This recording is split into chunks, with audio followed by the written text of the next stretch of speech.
بسم اللہ کی برکت۔ کہا جاتا ہے کہ کسی علاقے میں قحط سالی پیدا ہوگی۔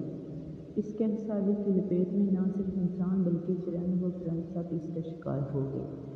مویشی مالکان بے حد پریشان تھے۔ اس دوران ایک مسجد کے مولوی نے جمعہ کے خطبے میں نہایت یقین کے ساتھ یہ بات بتائی کہ اللہ کا نام لے کر یعنی بسم اللہ پڑھ کر دریا کو حکم دیا جائے تو وہ بھی نافرمانی نہیں کرتا۔ خطبہ سننے والوں میں ایک چراغاں بھی موجود تھا۔ مولوی صاحب کی یہ بات سن کر اس کے دل میں اتر گئی اور اس بات پر اس کا یقین کامل ہو گیا۔ اس نے واپس آ کر اپنی بکریاں کھولیں اور سیدھا دریا پر چلا گیا۔ اونچی آواز سے بسم اللہ الرحمن الرحیم پڑھا اور دریا کو کہا وہ اپنی بکریاں چروانے کے لیے دوسرے پار جانا چاہتا ہے اور اس سے کہا کہ مجھے اپنے اوپر سے گزرنے دے۔ یہ کہہ کر اس نے اپنی بکریوں کو لیا اور دریا پر چلتا ہوا دریا پار کر گیا۔ دریا کی دوسری طرف کا علاقہ گھاس سے بھرا پڑا ہوا تھا۔ درختوں کے پتے بھی سلامت تھے کیونکہ کسی کو یہاں تک آنے کی رسائی نہیں تھی۔ اس نے خوب اچھی طرح اپنی بکریوں کو سیر کروایا اور واپس لوٹ آیا۔ پھر یہ اس کا معمول بن گیا کہ وہ بکریاں پار چھوڑ کر واپس آ جاتا اور شام کو جا کر بکریاں واپس لے آتا۔ اس کی بکریوں کا وزن دگنا چگنا ہو گیا۔ لوگ چوک کے اس سے پوچھا کہ وہ اپنی بکریوں کو کہاں کیا کھلاتا ہے۔ یہ سیدھا سادہ اور صاف دل نوجوان تھا۔ اس نے صاف صاف بات بتا دی کہ جناب میں تو بسم اللہ الرحمن الرحیم پڑھ کر دریا میں چل کر اپنی بکریاں دوسری طرف چروانے لے جاتا ہوں۔ یہ بات سب نے سنی مگر کسی نے اس چرواہے کی بات پر یقین نہیں کیا کیونکہ یہ ناقابل یقین بات تھی، مگر بات ہوتے ہوتے مولوی صاحب کے پاس پہنچ گئی۔ مولوی صاحب نے اس چرواہے کو بلایا اور سارا ماجرا پوچھا۔ اس چرواہے نے مولوی صاحب کو بھی حوالہ بنا لیا کہ مولوی صاحب میں تو آپ کا شکریہ ادا کرنے والا تھا۔ آپ نے جمعے کے خطبے میں جو نسخہ بتایا تھا کہ بسم اللہ کہہ کر دریا کو بھی حکم دو تو وہ بھی انکار نہیں کرتا، تو میں نے تو بس آپ کے نسخے پر ہی عمل کر رہا ہوں۔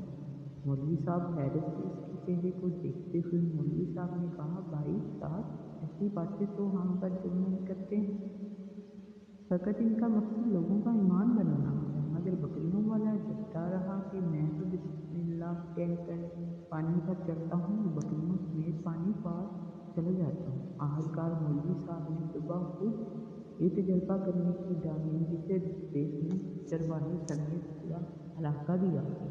مجمع جاتا تھا۔ مولوی صاحب نے ایک دو بار سوچا کہ انکار کر دیں کہ کہیں ڈوب نہ جائے، مگر وہ جو مولوی صاحب کو کندھوں پر اٹھا کر لائے تھے اب بھی جوش و خروش سے اللہ اکبر کا نعرہ لگا رہے تھے اور مولوی صاحب کے حق میں تعریفیں کر رہے تھے۔ آخرکار مولوی صاحب نے اپنے ڈر کو دور کرنے کے لیے ایک راستہ معلوم کیا۔ پہلے اسے ایک درخت کے ساتھ باندھا، ایک کمر کے ساتھ باندھا، پھر جوتے جوتے گیلا ڈالا، بسم اللہ پڑھا اور دریا پر چلنا شروع ہو گیا۔ مگر پہلا پاؤں ہی رکھا تھا کہ پانی میں گر گیا۔ مولوی صاحب ڈبکیاں کھانے لگے اور پانی کے بہاؤ میں بہنا شروع ہو گئے۔ لوگوں نے کھینچ کھانچ کر باہر نکالا۔ مولوی صاحب کی اس حرکت نے چرواہے کو پریشان کر دیا کہ مولوی صاحب کی بسم اللہ کو یہ کیا ہو گیا، کیونکہ اس کا روز کا معمول تھا۔ اس کے اپنے یقین میں کوئی فرق نہ آیا۔ اس نے بسم اللہ کہہ کر بکریوں کو پانی کی طرف اشارہ کیا اور خود ان کے پیچھے چلتا ہوا پار چھوڑ کر واپس بھی آ گیا۔ لوگ اسے ولی اللہ سمجھ رہے تھے، اس کے حق میں نعرے لگا رہے تھے، مگر وہ سب سے بے نیاز سیدھا سادہ انسان تھا۔ وہ مولوی صاحب کے پاس پہنچا اور کہا مولوی صاحب میں آپ کی بسم اللہ کی تعریف سے کافی پریشان تھا، مگر پانی پر چلتے ہوئے مجھے آپ کی بسم اللہ کی بیماری کا پتہ چل گیا۔ اس چرواہے نے درخت سے بندھی رسی کی طرف اشارہ کیا اور کہا مولوی صاحب یہ ہے آپ کی بسم اللہ کی بیماری، آپ کی بسم اللہ کی برکت کو یہ رسی کھا گئی۔ آپ کو اللہ اور بسم اللہ سے زیادہ اس رسی پر بھروسہ تھا، لہٰذا آپ نے بھی اس آپ کو رسی کے حوالے کر دیا۔ پھر کہنے لگا مولوی صاحب آپ بھی کمال کرتے ہیں، میں نے آپ کے منہ سے سنا اور یقین کر لیا اور میرے اللہ نے میرے یقین کی لاج رکھ لی۔ مگر آپ نے اللہ کا کلام سنا مگر یقین نہیں کیا، لہٰذا آپ کو اللہ نے رسوا کر دیا۔